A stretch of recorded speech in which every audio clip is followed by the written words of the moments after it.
bonsoir, heureux de vous retrouver sur Canal France Algérie pour l'émission Artistiquement Vôtre, la galaxie des artistes. Vous connaissez le concept, un artiste du rire et de la bonne humeur, un cocktail bien sympathique. Et ce soir, nous accueillons un chanteur, auteur, compositeur. Il nous chante de la musique andalouse, flamenco, à l'image des troubadours. Il voyage et fait découvrir sa musique aux autres. Il nous vient directement d'Allemagne. Sevi Campos, bonsoir à Zou.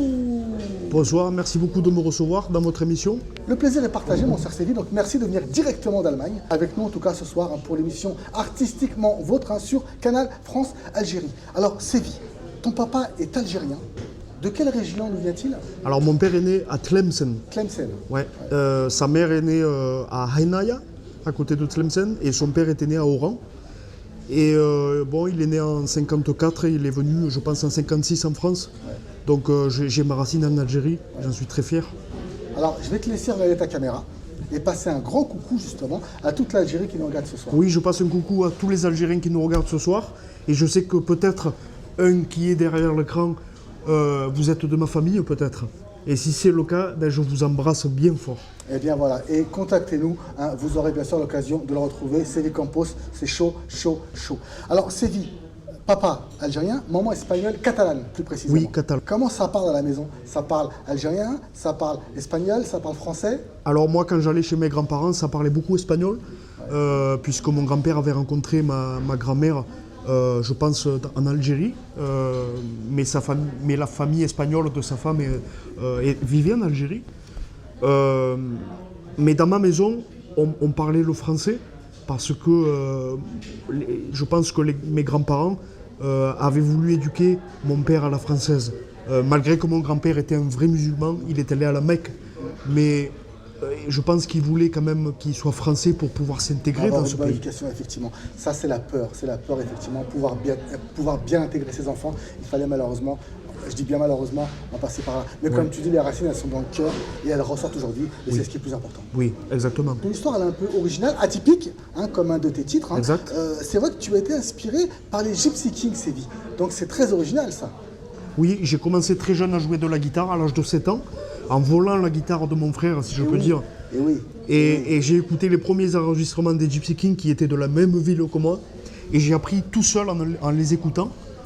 Chico les Gypsy aussi, qui étaient dans les Gypsy Kings. On va parler bien sûr des Gypsy Kings. Alors tu voles la guitare à ton frère. Mais ouais. Ton frère, il te laisse la voler ou c'est chaud là? Alors je lui emprunte quand il n'est pas là, ouais, parce qu'il ne voulait pas me la prêter. Moi je faisais de la batterie.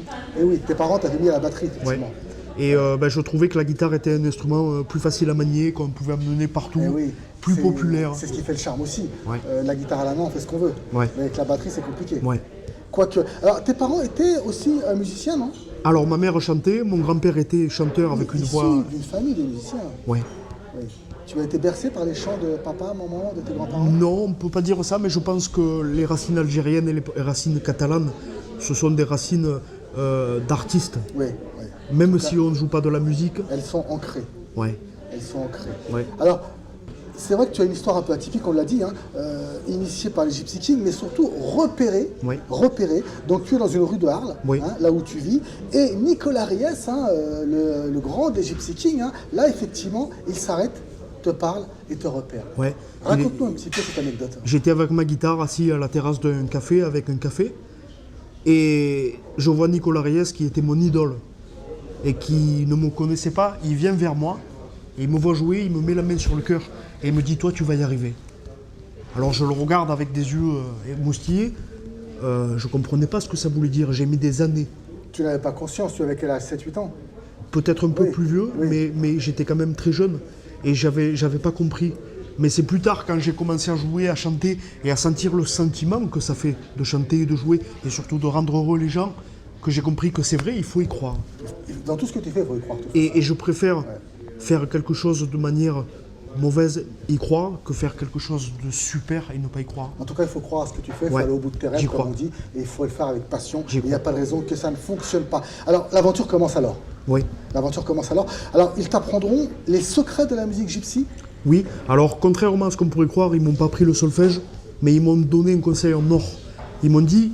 Pour jouer de la guitare, le plus important, c'est de la mettre contre son cœur et sentir les vibrations des cordes et du bois. Et donc j'ai appris avec ce sentiment de ne pas connaître les notes, ni le solfège, ni la technique, mais de jouer avec le cœur, vraiment. Et la main devient un prolongement du cœur. C'est beau, c'est beau. Les psys diront aussi, en fin de compte te diront aussi, de ne pas en faire un métier, mais une passion, un mode de vie. Ouais. C'est ce qui fait que ça fonctionne finalement. Vous savez, les Gypsy Kings et les gitans en général, les gitans andalous, les gitans espagnols, les gitans catalans, sont eux-mêmes le flamenco. Ils jouent pas de flamenco, ils sont flamenco. Ils sont flamenco. Ouais. Ouais, ils sont.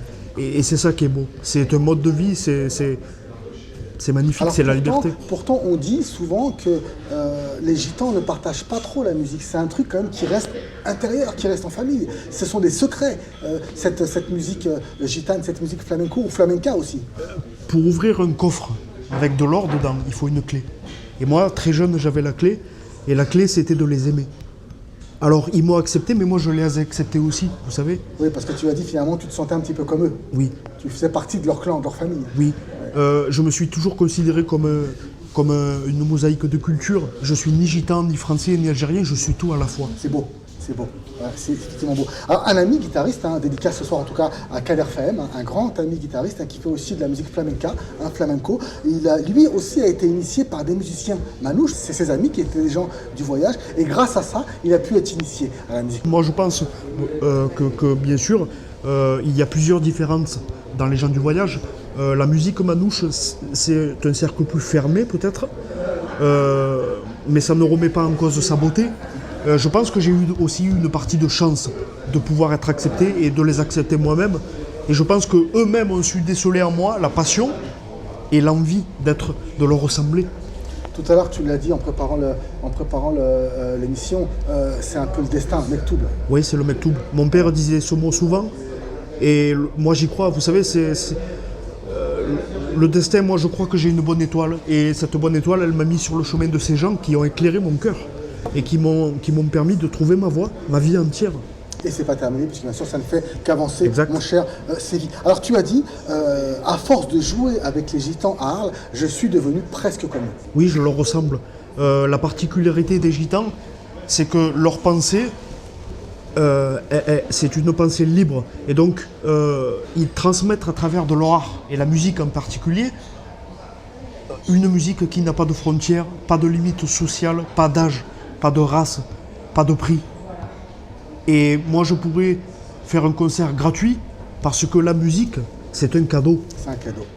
C'est un cadeau que tu partages et que tu offres. Ouais. Que tu donnes. Ouais. D'ailleurs, très belle guitare que tu as. Ouais. C'est un signe aussi de la musique gypsy, non? C'est un signe, oui, c'est un cadeau de quelqu'un de célèbre. Et c'est quelque chose qui m'accompagne, je le porte tout le temps. Ce n'est ni un porte-bonheur, ni un gris-gris. Mais j'aime la porter en signe de reconnaissance à quelque chose. Alors très vite, Sévi, tu composes, tu te produis en Europe, voilà, donc c'est important pour toi d'avancer et de ne pas perdre de temps.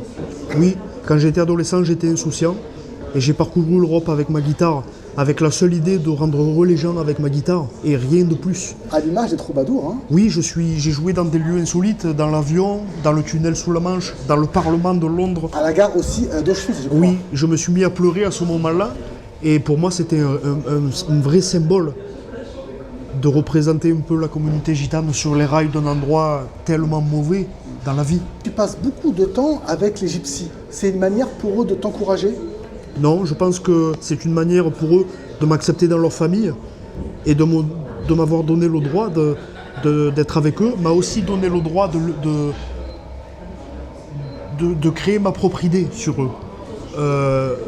Mais je reste persuadé qu'ils soient gitans ou pas, ce sont des personnes humaines, ce sont des humains. Oui. Et c'est ça que moi j'ai vu en premier. J'ai pas voulu savoir s'ils étaient gitans, pas gitans, et j'ai pas voulu prendre quelque chose d'eux. Tu chantes en France, en Angleterre, avec une impression d'avoir raté ton rêve. Ouais. Pourquoi?